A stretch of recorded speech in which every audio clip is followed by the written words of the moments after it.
Welcome to Make Visible, the podcast shining a light on complex chronic illness. I am your host, Emily Kate Stevens, and I've been living with an energy-limiting condition since 2020.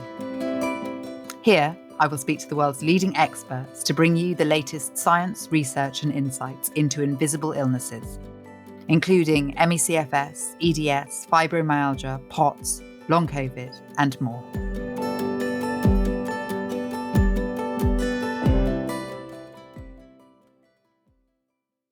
Welcome.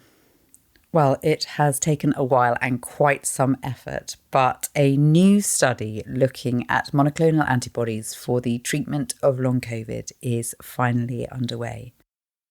And I had the pleasure of discussing it along with her decades of research into ME/CFS and other complex conditions with Dr. Nancy Klimas at the Institute for Neuroimmune Medicine at Nova Southeastern University, along with the deep investigative science that they undertake. We discuss existing ways to manage and treat patients, helping move the body back to homeostasis. What an absolute pleasure to be in the same room as this inspirational doctor, scientist, researcher, and thought leader. And I hope that you enjoy this interview as much as I enjoyed speaking with her.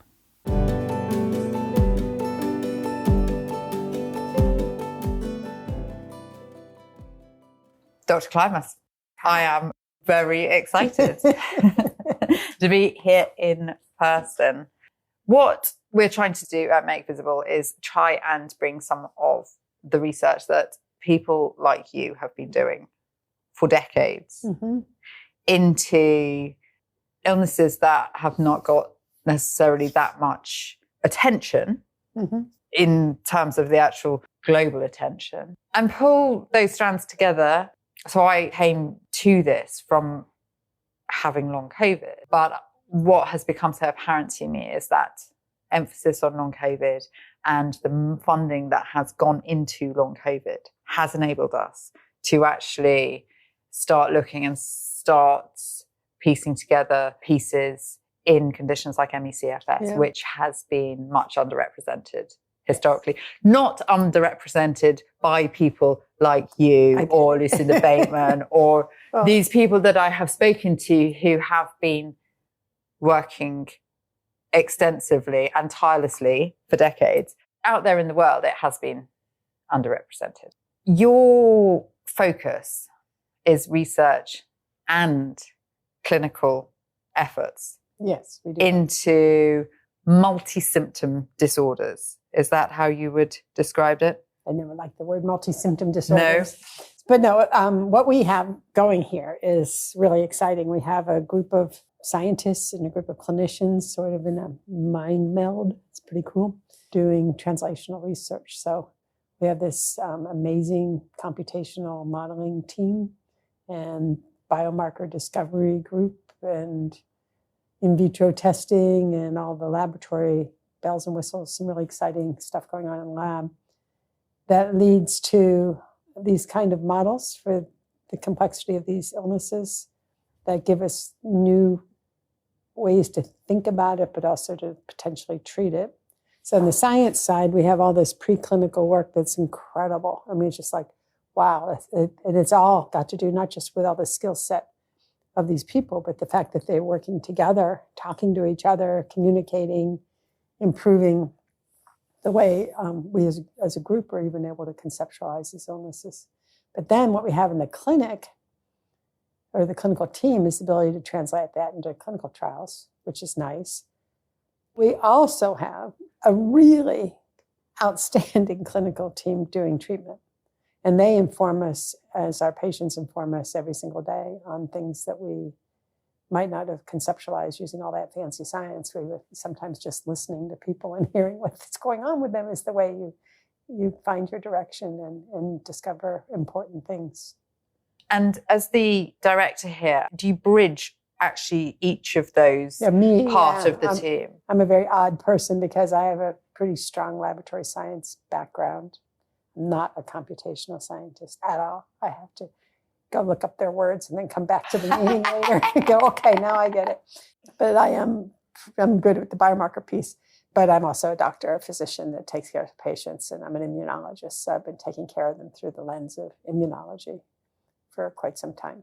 How recent is it to have that computational piece as part of the work that you're doing? You're talking previously about bench research that you're doing, but this must have revolutionized the speed.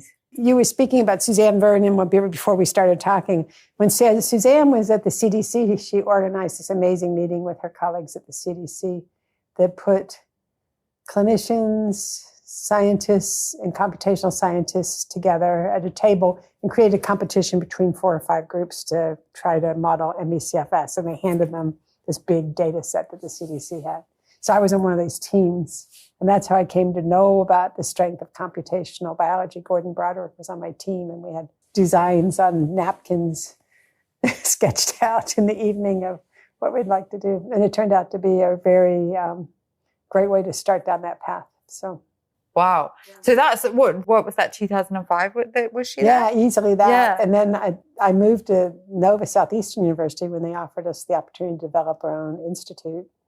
And so you got that decision then to bring in all of those elements. We came with the whole thing, the whole shebang. That was our vision when we came here, was that we would have a team that could move from the lab to models to patient care. Wow. Yeah. I look at your website and see how often it has to be updated with your latest areas. It's probably out of date again. But we've been doing a pretty good job of trying anyway. So why don't we start with your latest projects that you're working on? You and I did actually speak a year or so ago about some work that you had been doing into monoclonal antibodies, and it was just off the back of Dr. what a ride this has been since then. So what happened is you were looking at potentially doing a trial into monoclonal antibodies, but tell me what happened. So what happened, we got funded, which is amazing, to do that in January of last year, so a little more than a year ago. And the longest shelf life product at the time would have expired in July.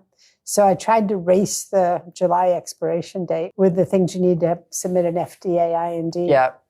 It's not a short or an easy process. I will say the FDA was very efficient, but the getting to the point of the application is hard.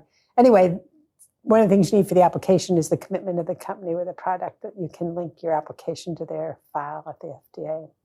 Well, that never happened. There were, I think, 4 or 5 companies, and we went through them, knocked at the door, used powerful people to knock at the door from other directions. It just didn't work. We couldn't get them to work.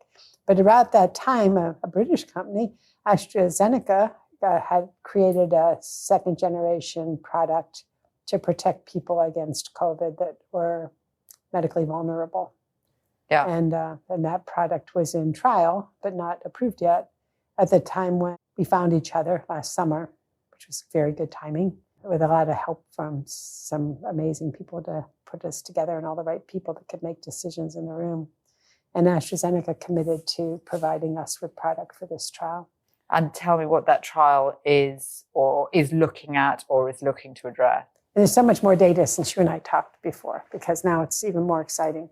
So the idea is that some people, maybe not all of them, but some, what do you mean by some? Maybe 40% have this circulating spike protein from COVID long after they've had COVID. And are we talking about people who have long COVID, yes, or is that people in general? Long COVID people. So it's not 40% of the population, it's 40% of those with long COVID. It's definitely not in the people that are well. Okay. So which is a good point, because some people... Because there is a signature that chases recovered people. Yeah. Look at the proteome studies. They're saying that every one of us that had COVID has a signature you can see years later. Yeah. So that's true, but it's not spike protein, because spike protein is actually is a piece of the virus, right? It's a chunk of the virus that's on the outside. It's the thing that binds on your receptors in your blood vessels to something called the ACE2 receptor, the binding site for this virus. It's actually in a lot of other tissues too, but on the blood vessels, it's particularly troublesome because starting an inflammatory reaction in a blood vessel is going to give you trouble.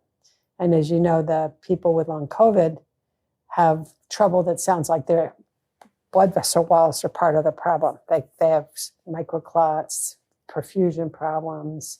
The work of Dr. West, him from the Netherlands, with the muscle biopsy, pre-post exercise that showed, ischemia and lack of perfusion in long COVID after an exercise challenge. These are all really important features of a illness that's affecting the capillaries, the tiniest blood vessels, and not letting the blood get through.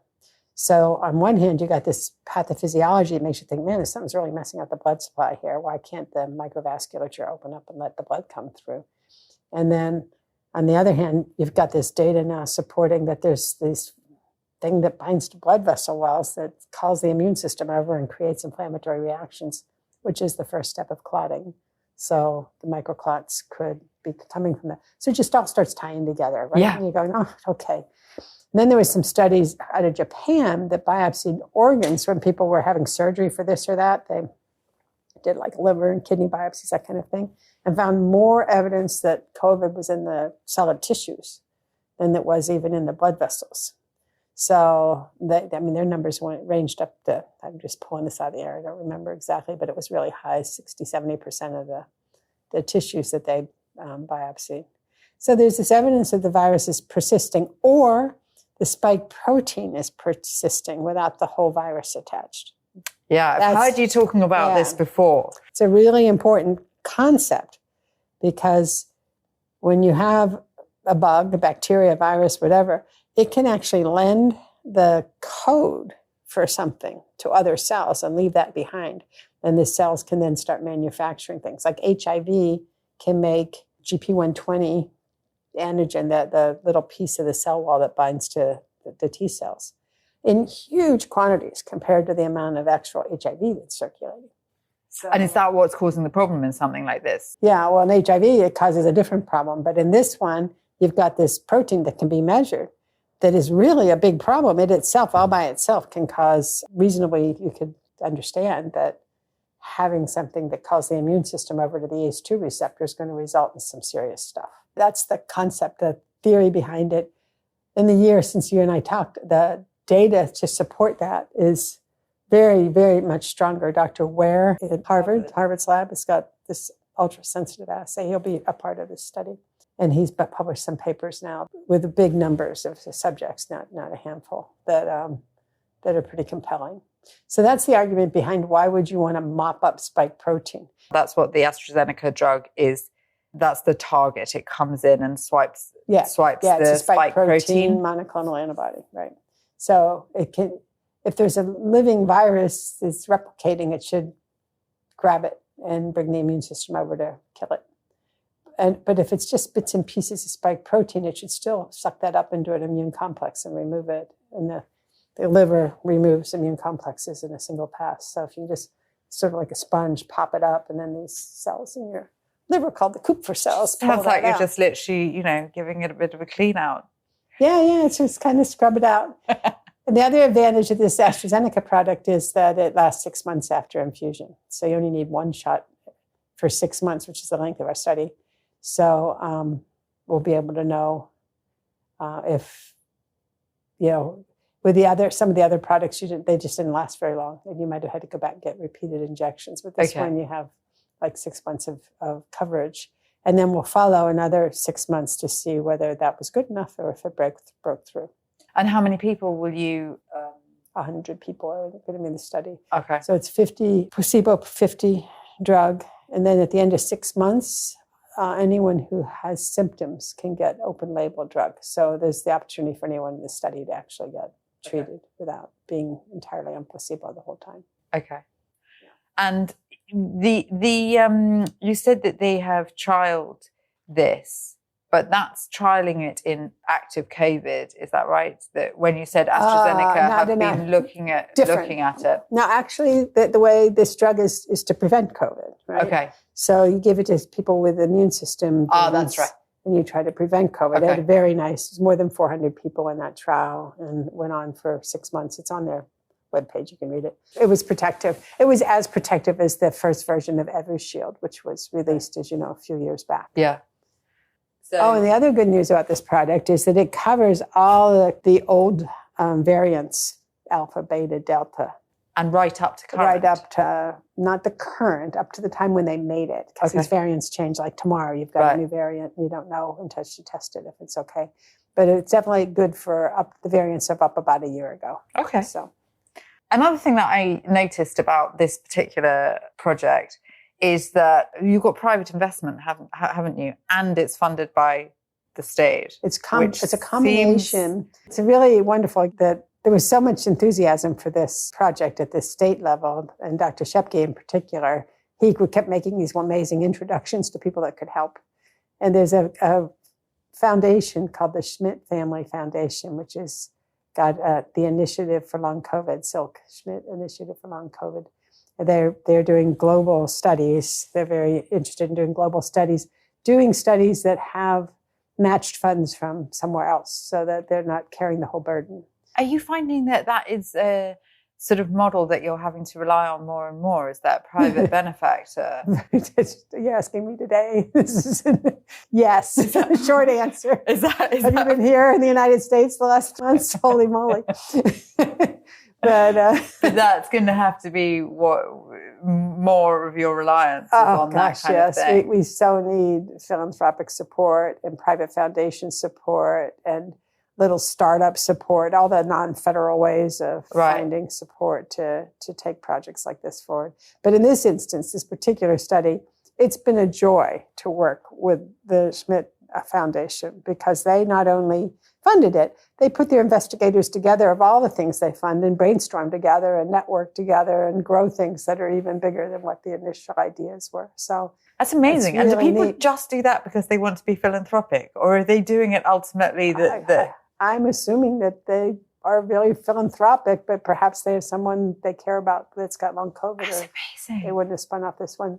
The Schmidt family is very generous in many ways, but actually they probably love our modeling work because they do a lot of supporting young technology and young people going into tech stuff. They have a lot of different ways that they use their wealth to do good in this world. So that's great. We will have to talk about it once you've actually gone through that. So where we stand for, and this is all good news. So compared to last year, it's slower than we hoped, but there was a process and it included an FDA IND. So we successfully have an FDA IND, which is a multi-month process. So yes, they required a fair number of changes to everything that we submitted to them. So we had to go back a bunch of times, but it's all good. We're good to go and we're ready to shoot out the gate. So we'll be recruiting and going. So that is exciting news for people who have had long COVID for multiple years. But it is exciting. I'm going to caution a little bit because I've been in this field of horribly ill people who haven't had cures in the horizon. And I'll say this, I think it's a very exciting study. And it could be a curative study, which is super, super exciting. I love that whole concept of curative. But I will say in chronic illness, like these illnesses are, there's a lot of things that make your life better that aren't necessarily the cure. And they're equally important. But when you go into a study that may be curative and you don't get cured, because it's all a gamble, it's a study, research, it's a hypothesis, we're testing it. I've seen people get so discouraged they're suicidal. Okay, so I'm always trying to warn people who are so invested in it that, I appreciate that. But I don't want you to be hopeless if this trick doesn't work, because we're working on lots of tricks. This is just a trick. And there'll be more tricks. And the science is so strong in long COVID. It's every day the amount of new knowledge that's coming out is growing, and it just gives us new and better ways to come at it. So the patients I know are impatient because they're sick right now, and science takes time. Yeah. But that Recover initiative, it's 15,000 plus people, longitudinal follow-up, digging deep into the biomarkers, coming up with models and doing, that's an extraordinary investment, but it's really hitting ground with, we're really getting some decent science coming out of that it's changing the way we think about this illness. Really? Yeah. Have you found that from specifically from Recover? I know the Bateman Horne Centre, and I think I was talking, was it Beth Unger or someone who I was talking to? There seem to be people who really, really rate the work that is coming out of Recover. I think it's really great. And I went to the NIH meeting was last fall. They had a meeting of their investigators, and it was open to the public. And I didn't want to leave the room. Every single talk was like, oh man, when did they learn that? It's not out yet. It was really, really exciting. Do you feel like, obviously horrendous for the people right now who have long COVID or any other of the conditions, but do you feel that this has actually just made leaps and bounds in terms of, I'm talking about the attention and the funding that has gone into long COVID? The ME/CFS patients are still kind of the poor cousin, very much so, because even in the Recover Network, where we applied to be a site and we were turned down because we wanted to compare to ME/CFS, and they didn't want to do ME/CFS comparisons when they started the funding. Now they've liberalized a little bit, but they couldn't get. It was interesting because it's like 2022 or 3, whenever that was first happening, right? I swear to God, it was just like the beginning of acute COVID when people said, well, if we just study it, we'll fix it, it'll go away. And then how are you going to compare it to this long-term chronic illness? I'm like, because this is going to be a long-term chronic illness if we don't come up with big answers fast. So I think perhaps some people regret that they didn't grab the ME/CFS cohorts quite early. Then. Because they're an important comparator group to understand chronicity as well as acute changes, You have to fix people where they are in the course of their illness. If you have somebody that had COVID 6 months ago and they're still sick, they're going to be mostly inflammatory. There's going to be the microclotting. There's going to be a lot of systemic inflammation. And dysautonomia, the autonomic nervous system, is going to go kaput, all because of the very acute things that are happening in that window. But as you develop a chronicity, all these other systems that lean on each other lean into that illness. So there's going to be, the immune system becomes exhausted, immune exhaustion. It has immune senescence. It becomes less efficient. Viruses reactivate. Now you're dealing with old other viruses that are reactivated, on and on and on. So if I have patients in a trial and they've been sick 6 months, or they've been sick 3 years, or they've been sick, in the ME/CFS case, 10, 20 years, those are important to understand the differences of how having an illness for a long time can. Where are your points of intervention? Did they change? And can you expect what you designed from these people with short-term illness to work on long-term illness? That's all great questions. Great they need to be answered, Yeah. One of the areas that you have been looking into historically, but I think you've got a couple of studies that you are looking at right now, is the sex differences in ME/CFS, in Gulf War syndrome. So there's that idea in your mind, obviously, or your team's mind, that we need to look slightly differently at the way that is it the way that these things have developed differently between male and female, or is it just the therapeutic targets that we need to? Again, we think of this whole thing as homeostatic networks being screwed up, so that when you're healthy, everything's in a balance. Your endocrine system, your immune system, it's all in this little balance. And if you listen to the modelers talk, they would talk about a well, like a little valley between two mountains. And if you got the flu, you'd get out of balance. You'd crawl up this mountain a little bit, but when you're better, boop, you drop back down into your healthy well, right? And the idea that a chronic homeostasis thing is going on, a chronic illness, is that you climb the mountain and you drop the ball down into the next well.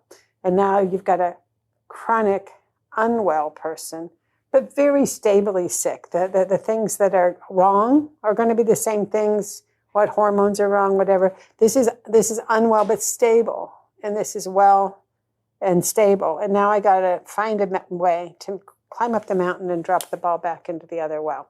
That's sort of the theory behind our computational modeling group. And I think it makes good sense. And then you can deal with all the complexity.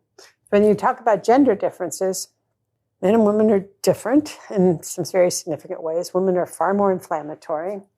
the immune system is more reactive. Women get all the autoimmune diseases far more frequently than men do, right?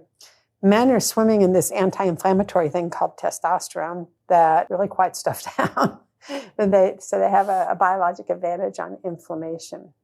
So when we look at our models of these diseases, actually they model differently for men and women. They model differently for postmenopausal, perimenopausal, and premenopausal women. And actually the models predict different interventions for each of those stages of life. Wow. And it's because they're interactive, that the endocrine system is playing a role, and your estrogen and testosterone levels are in the model. And they drive a bunch of the imbalance that's involved in the illness. Is it predominantly the hormone differences that you are looking at? No, it's what the hormones do to everything else. You know, if it was just hormones, every guy would just start testosterone. And you have a low T syndrome. They have their TV ads here because they advertise drugs here. I don't know. Yeah, we're not allowed. This crazy. I remember when they made that. They advertised drugs, and there's this guy looking kind of wiped out and goes, I got low T. And then he took testosterone. And then he gets his testosterone. And I'm like playing golf and doing football again. So if it was just testosterone, we would have those bulky little football dudes running around. But it's not, because it's one of the easiest things to fix is hormone levels. So if all you do is fix that one thing, you don't make people better. But it puts the stage in place to be able to bump the other things that were completely out of balance and leaning into the wrong levels of all these hormones to stay out of balance. So in our models, we have to kind of fix the hormones and fix the immune system and fix the adrenal, the cortisol system. It's very complex. Yeah, it is. But it's cool, because if you don't think in a complex way with such a complex illness, I don't think we have a chance to make people better that have been ill for a long time. So if you take those sort of three sections of the system, what therapeutics or interventions are you currently able to use that target each of those that enable returning to some kind of homeostasis or coming back into that well? If you walked into clinic without the benefit of having evidence-based medicine in MECFS saying do X, Y, Z, and you just walked into a clinic, the first question is, what clinic should you walk into, right? Because you're going to get a different treatment depending on whose door you walk through. So it's kind of important, when you know all these different systems are whacked out, to walk through the door of someone who's looking at the whole thing, and not, I'm the endocrinologist and I'm the immunologist and I'm the cardiologist. But you are an immunologist, but you do seem to approach this from a fairly holistic... very integrative medicine. When I moved from my other university where I ran the immunology clinic, and that's what I saw was nothing but immunologic problems. And I came here, we re-envisioned the whole clinical thing to be... Initially, it was going to be multidisciplinary. So you could see an immunologist, a cardiologist, and all this at the same time. And then realized, actually no, because most of the cardiologists really don't know what to do with this, and neither do the neurologists or all these other specialists that see these folks. Who was doing the best job were people that were in integrative or functional medicine. Okay. So we ended up with 8 clinicians. I think we have 8 right now. And I'm the only one that's not bordered in integrative or functional medicine. I'm the sole subspecialist left. Although actually we have a hematologist in the group too. So, but she's also bordered in integrative medicine. She did smarter than me. I went back and took those board exams. So that's quite interesting. It's not actually something that I have actually spoken, that term integrative medicine, which means combining, is that what you were calling it? It's combining like, specialties. It is. It's so interesting because look at my gray hair. I trained in medicine before you triaged anybody anywhere. You just took care of them, I boarded in internal medicine and immunology. So the internal medicine training would have been, I got trained in cardiology, hematology, I got trained in all those things. And you only push someone off to a subspecialist if you were over your head, Right. But now it's like triage and just everybody gets consult with every kind of specialist. But for long COVID and for MECFS, it's a tough situation because somebody has, even if you do that, who's taking all those consults and knitting it back into a management plan? Instead, you see people stepping on each other, prescribing drugs that shouldn't be put together because 2 different doctors ordered two different things or whatever. I just like integrative medicine conceptually because it's a whole body way of thinking. We do complex medical disease integrative medicine. Most integrative medicine is all about wellness, diet, nutrition, and do this and do that, and exercise. Something I'm very bad at myself. I should do more. True confession. But anyway, we do something differently because we're starting from people that are pretty darn sick and trying to help them, get up to better and better levels. So I think with our treatment style in our group and in other integrative medicine type folks, it's kind of a layered approach. Get them up a little notch and then get them up the next little notch until you bring someone out of the well into a much more functional space. So that's a really interesting approach. So you're talking about just taking small steps. Because these people can't do big steps. I'm definitely far, far away from our COVID conversation about trying to find cures. But I'm trying to say someone who's been stuck for a long, long time in a chronic illness, there's not a magic wand that poofs them better. Instead, you have to figure out the layers of their illness. What is autonomic? Can I fix that? Nutrition, it's amazing how many people don't have the energy to put a meal together. And you start looking at their nutrients. You're right, this person can never get better. She's not even feeding her mitochondria. So how is she going to make energy? Yeah. And that goes back to what you were saying about all of the different time points, and you can't treat the person who's had something for 6 months. Yeah, the same the early ones 10 are the years. easy ones. What are the layers in that one? But the with 10 years? later ones are the harder ones, but treatable, very treatable, and respond to treatment. So that's where they're so discouraged because they haven't gotten effective treatment. They've been sick for a long time. Many times people are out on disability and feeling like their life is passing them by. And then you try to bring them back to the point where they're more functional. And then, interestingly, is when they are more functional, you got to be careful that they don't fly right back into making everything. themselves sick. As I was on, actually you mentioned Dr. Unger, and I was just on the phone with her, not right before this. And we were talking about cure rates. And I was remembering Kathy Rowe, R-O-W-E. She was an Australian pediatrician with the most amazing personal touch. And she saw every child that had ME/CFS in the south end of Australia. And then she followed them until they're well into their adulthood. So unlike just seeing them until they got to be 18 and passed them on, she kept up. And she surveyed her kids like in their 20s and early 30s to see what the recovery rate was. And the recovery rate was phenomenal. But when you really looked at it, it was adaptive behavior that made them feel completely normal and healthy. So even when they felt healthy, they were still being careful not to overexert. They were keeping their stress levels down. They were doing internal centered wellness kinds of daily activities, and they felt great. So, and so is that recovered? Or is that someone who's adapted to an illness to make it to the point where they're not currently symptomatic? I think that's a really interesting question. And I also wonder if, obviously, there is an illness and there's an adaptation that's gone on, but do you also have to look at whether the previous lifestyle of hard living, perhaps not sleeping enough, those kind of things were actually unsustainable in the first place? So perhaps the new lifestyle of pacing and nutrients is a more natural or an easier place for the body to find homeostasis. But there's maybe a little bit of science to justify that hypothesis, because in ME/CFS, there are some papers that look at just, that type A, type whatever personalities.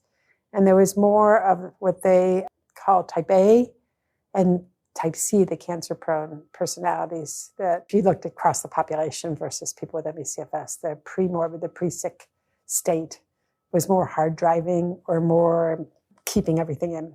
Right. Yeah. I think it's interesting because perhaps this idea of the way you were living previously was not normal. This is the more normal way to live, this taking it slightly easier. Yeah. It's not necessarily that easy to come to terms with. So because I have that feeling now, I actually I'm 5 years, I've had long COVID, and my life, the way I live now is very different. I'm not able to live in the same way that I used to live. But for the past 2 months, I've been on a relatively even keel. with hugely adapted lifestyle Well, that's measures. it, because, every Christmas we send out a newsletter that says, Happy Holidays, the following things you will not do. And we try to keep them from, everyone, goes out shopping until they drop, and they fix their house up, and they try to cook for dozens of people. And even the relapse rate during the holiday season is extreme, very, very high. And I know what it is. It's just pure physical exhaustion on top of an illness that can't deal with that kind of trigger. But having the illness, you're slightly able to go, I can't do this. So it exonerates you from... But that takes you time, right? I bet you didn't do that in the first year. I bet you made yourself pretty much sicker than you would have otherwise been. Yeah, very definitely. Yeah. I wonder if there's culture to that. One time I was hanging out with some French doctors, and they said there was no such thing as chronic fatigue syndrome in their country. And I said, oh, that's just bullshit. Really? There's just no way. And he goes, no, there really won't be. Because if you got mono in our country and you were still sick after 6 weeks, we would send you to the medical retreat. It would be paid for by the you'd go by the to government. This beautiful place on the river, and you'd walk in the woods and massage and stuff until you were better, and then you could come home. And I'm like, well, I wonder if that's really true. I don't know the French, way of practicing medicine, but what a lovely way to practice medicine. Yeah. I hope it's true. I hope they don't have it. I think they just don't recognize it. But pretty cool answer. I thought that was neat. Yeah. You've recently been part of quite a few papers, the comorbid pain condition papers with the CDC, where you've looked at... Nice to see. Yeah. Yeah, where you've looked at back pain, migraine, various other conditions that are comorbid. You've done a study looking at joint pain. That's in long COVID, a study looking at cognitive dysfunction in ME/CFS. In terms of your research, where in our bodies or what is being affected and impacted, all of those things, are they coming together in some kind of cohesive... Are we now understanding with all of these disparate symptoms or disparate parts of the illnesses? Is something becoming clearer in terms of them coming together? Yes. Just in the research that we've been doing in the last 5 years, yes, is it getting... Definitely. I'm going to say the work we did the first 30 years was also telling us these things and no one listened.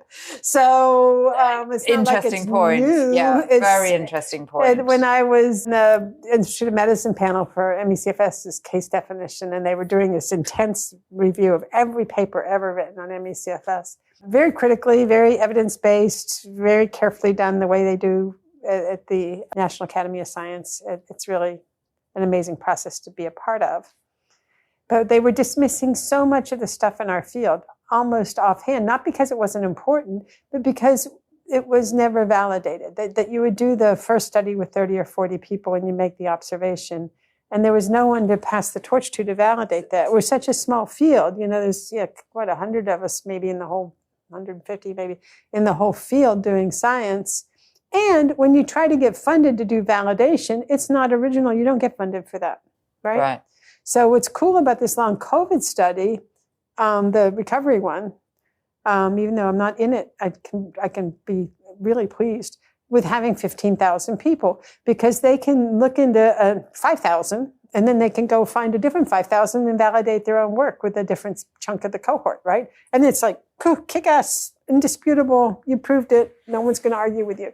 That's evidence, right? So we've never had a sample size close to this long COVID sample size that they have there in some other countries. The other thing they're doing, which is amazing, is with AI, data digging through medical records, right? Yeah. Which used to be pretty crummy because you had to do word recognition, text recognition, try to figure out what that means and build in some programming to try to make sense out of that. But now it's just AI is much cleverer. It actually could read almost contextually the way I read. It's very close to being able to pull out of text really meaningful phrases. So they're able to do more than simply search for codes and look at numbers. They actually can look at recovery rates and look at what medications people are on that influenced what. So yeah, that's amazing, isn't it? Because in that sense, you can pull out data that you almost didn't know that you were looking for. Exactly. Yeah. I mean, you've seen the VA does this now. It's a system called Vinci. I forget what it stands for. Anyway, they have more than, I don't know, crazy number of veterans. I think 40 million veterans in the healthcare system. Wow. So you can look at 40 million medical records for codes or buzzwords or something. It's pretty cool. Yeah. And then they've been publishing one paper after another that was really important. Early in the pandemic, they were publishing the rapid release important observations from clinical interventions and changed the way we were treating acute COVID. That was pretty cool. And it's because they could do it with a computer, just doing, really cool. Some cool stuff. So having these new tools, and those are, like I say, big N studies. When you look at 40 million records, no one's going to argue they couldn't find something. So it's pretty neat. And those things find stuff. So there's study, and again, I'll use France as an example just because I remember this one. They did one of those big reviews before COVID for risk factors for Parkinson's disease. So it's a disease I'm very interested in studying. They discovered that people with asthma had a lower risk for Parkinson's disease. Well, that didn't click, but there was a definite association. So then you could dig back in a little deeper and you could discover that the puffer you take for asthma, which is essentially adrenaline, was neuroprotective. And these people that were on asthma meds for many years had been taking, unbeknownst to them, a neuroprotective agent in their puffer. Well, it kind of changed the way we thought about the whole brain thing, right? Because we didn't know that should be neuroprotective. Someone had to postulate, why would this asthma do that? Yeah. Shouldn't, it's inflammatory, should make everything worse. But I'm taking puffers. And they have, one of them's got adrenaline type things in them and the other's got steroid type things in them. What would that do? And that started making some sense. It was kind of cool. So that's digging into a massive data set, looking at the entire population of France, literally, because it's a healthcare system. And then finding these patterns that actually help you discover the biology of an illness that you didn't know. Kind of cool. So that's what our technology is really stepping forward. And AI, that is one of the positive developments coming out of the AI. AI is not all positive, but that is positive. Used appropriately and understanding what its limits are. Yeah, I was actually saying this to someone the other day, that there are amazing things within the medical field that can be achieved with AI, the advancement. It's pretty cool. So in terms of MECFS, you were part of the directive in 2017 with your whole crew, these people who have been working in MECFS for decades. The names that come up on all of you all seem to work together. And mess with us because you can't review a paper if you've been on a paper with somebody else in the last 5 years. You can't review their grant. And there's about 5 years there where none of us were available. Not allowed. To review. There was no expert left in the country because we were all on the expert panel. So you were part of the team that created the standardization of how you evaluate and treat MECFS. Yeah. And now in 2025, you're actually, I think, are you doing another project? I don't know if you'd call it a study that looks at the clinical assessment. And I think you're talking about our CDC study, the COVID up study. Is that what you said? It was about MECFS and the clinical assessment and creating a biorepository. Yes, that's exactly right. Is that in MECFS or is that in long COVID? That one's long COVID. Is it? But it's being compared to the MECFS one. So right before the pandemic, we just finished a 5-year study of MECFS with the CDC designed the study, contracted 7 sites to recruit. Yeah. So there were 7 sites with the who's who of. Yeah, that was a sort of longitudinal study. It was a longitudinal study. It was very comprehensive. It was a kind of a deep phenotyping study. It had lots and lots of components to it and a lot of assessment. And it's pre-pandemic, clean pre-pandemic cohort of MECFS. So the problem post-pandemic is we don't pick out the MECFSs that aren't long COVID. Yeah. Because how do you know? It's getting trickier. So that's the comparator group, is this nice 750 patients that were in that study. And now in this study, the long COVID study, we repeated essentially the same assessment with a few more biomarkers that weren't available then. And we are digging into the biorepository from that old study. Right. To be able to do comparisons with MECFS. So it's a very exciting study. We're just sending samples off to the Olink assessment, which is a big proteome link assessment at Vanderbilt for both those cohorts. And is the hope with that you create that slightly more standardization in terms of long COVID, or is it just to develop your understanding at large in terms of ME/CFS and long COVID? Quite deliberately, we're comparing the two to see where they're the same and where they're different. Okay, with a large enough group to be understanding gender differences and whatnot. We're particularly pleased with it's called COVID Up, the COVID Understanding the Post-Viral Phase, COVID Up. And we're in the final year. We have about 900 people in a longitudinal sample, and we're bringing in 200. We've got 150 complete-ish, maybe a little more, to bring them in for the deep phenotyping part and have all the samples and things, and then batching those up and sending them off to the best labs in the country, like Dr. Ware's lab at Harvard's going to do the spike protein assay for us, for instance.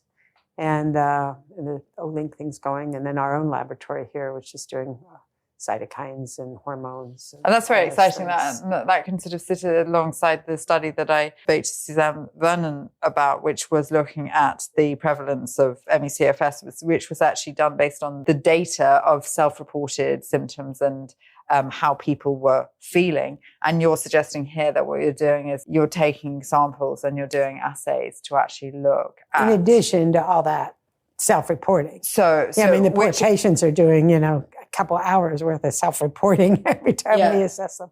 So they're really being very generous with their time and their dedication to this study. And I'm grateful. And the MCAM study, the original CDC study, was also equally time-consuming for the patients. Yeah.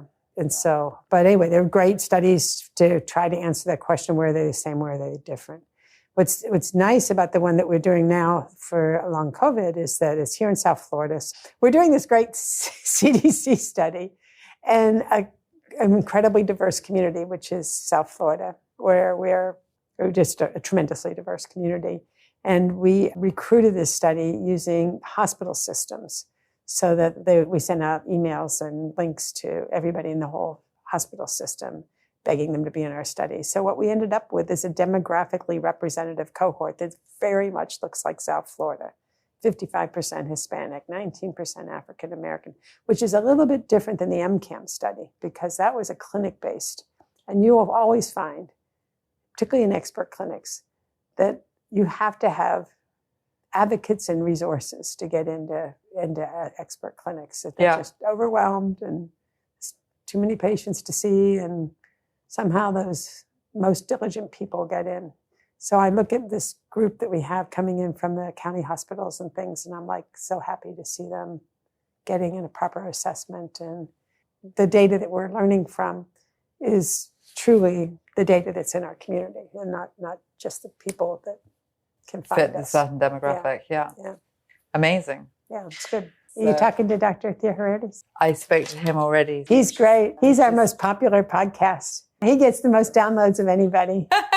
He really does. It's so lovely. He's great, but he has all these connections. The dysautonomia community knows him. The mast cell activation. But this is what's so interesting about so many of these crossovers is that people were put into boxes, but they're actually... And they're not. He's a great guy. I love his career because he's a doctor who saw something, pursued it, had his own laboratory, gave us most of what we understand about mast cells coming out of his laboratory and his career trajectory, developed interventions that treat those abnormalities, and then saw them all the way to market. Good for him. Yeah. It's so many people that do science. They do these amazing discoveries. I mean, I've had PhDs that were retiring come and hand me boxes of stuff and say, please take this and move it to the next milestone, right? I'm like, oh man, how awful it would feel if you were retiring knowing that you hadn't taken your discoveries all the way through to patient care. And that's our privilege as a group, is that we have this amazing group that can take a discovery and get it all the way through. And get it to patients. Yeah, exciting. Yeah. It's very exciting. Yeah. Is there another study that you would like to talk about? We're doing the reboot study, which is trying to reboot systems. And that one's had a long stall for the pandemic. We were about to do it right before the pandemic, and we got stalled because some of the medications are immunosuppressive and you can't use them during a a pandemic. So it took us a little while to get that one rolling back again, but now that's finally off the ground. And we have a study on the microbiome using probiotic types of treatments to try to get a less inflammatory. Because those are the kind of things that you actually advocate for, aren't they? Using simple things, yes. Probiotics. Using food as a therapy. It's really important. And if you looked at the diet of people who are too ill to stand in the kitchen, you'd be shocked what they're eating. They're just not getting the nutrients. They're not getting the nutrients. They can't get better if they don't get the nutrients. But also nutrients are anti-inflammatory. They're things to know about your diet that can help your immune system recover. And that's really important. So if there was one thing that I asked you for people with chronic illness to consider or just to think about, if there was one piece of advice that you could give them, would that be, would that be nutrition today, or would that be... That's a thing, but I say it's a layered approach and they're all important. Restorative sleep, how important is that? It's not an easy thing to achieve, but that's when you heal, that's when you mend. There's actually a flow of something called lymphatics in your brain that reverses its direction when you're asleep and detoxifies your brain. You need sleep to detoxify your brain. That's terribly important. You wouldn't even think these two things are connected, but boy, are they connected, So anti-inflammatory foods and nutritious foods, never putting anything in your mouth that's not going to actually help your body. That makes good sense. And you get restorative sleep and have a family that loves and supports you. Keep your networks together and love them back for it and support them. Be a part of the love circle. It's really important. There's so many parts to this. What do you say? And then, the immunologist says, take good care of your T cells. But that's, trickier. And yes, your microbiome matters because it really messes up your whole body if it's wrong. That matters. Yeah, that's true. I've had a whole hour with an immunologist and we haven't talked about the T cells, have we? Okay. That's for another time. That's for another time. And in terms of this going forwards, outside of what your team is doing here, which is incredibly exciting, and talking to Dr. Thea Harides as well, it just seems that you are all so involved in interesting areas. Who is doing exciting work, or what is exciting outside of the work that you're specifically involved in? Because every time we talk, you mention so many people. But there are so many good people. That would be hard to say. About this network, about the way that you all collaborate. It's absolutely amazing. And it's not just within your country, the collaborations that you seem to have outside as well. Yeah, no, it's got to be international. In fact, I love if you look at our group, our clinician group, we have someone who's born in Russia, someone who's born in Poland, someone who's born in Israel, someone who's born, everyone's from somewhere else, right? And when you talk, and they learn medicine there. So when they come to me with my U.S., not just Western, but U.S. Western medicine, and I realize, man, am I in a little box? These guys know things I've never heard of. And so I long ago committed to going to international conferences and learning from everybody because they bring so much to the table. And I've learned a lot that way. It's really helped us and helped us develop our ideas and our thoughts.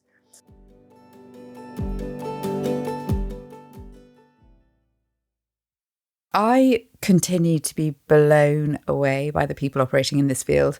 The level of dedication from people like Dr. Klimas and her entire team there. And I have to tell you that the facility at the Institute for Neuroimmune Medicine is phenomenal.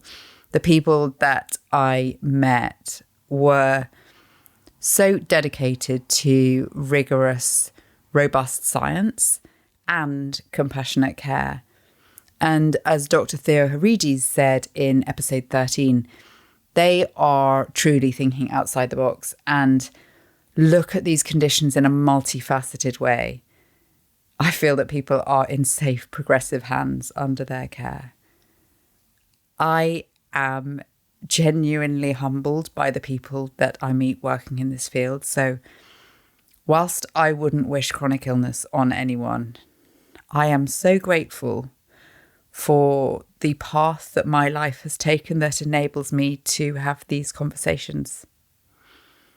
thank you to each and every one of you who contribute to this research, to this care, and to making progress for patients and our medical understanding at large.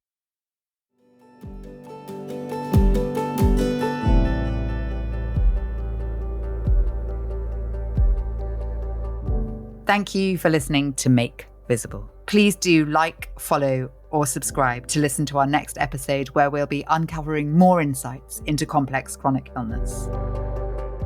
This was brought to you by the team at Visible, a group of scientists and engineers whose lives have been affected by energy-limiting health conditions. We're building wearable technology that's helping 100,000 people measure and manage their complex chronic illness. To find out more about what we're working on and how Visible could help you, visit our website at makevisible.com.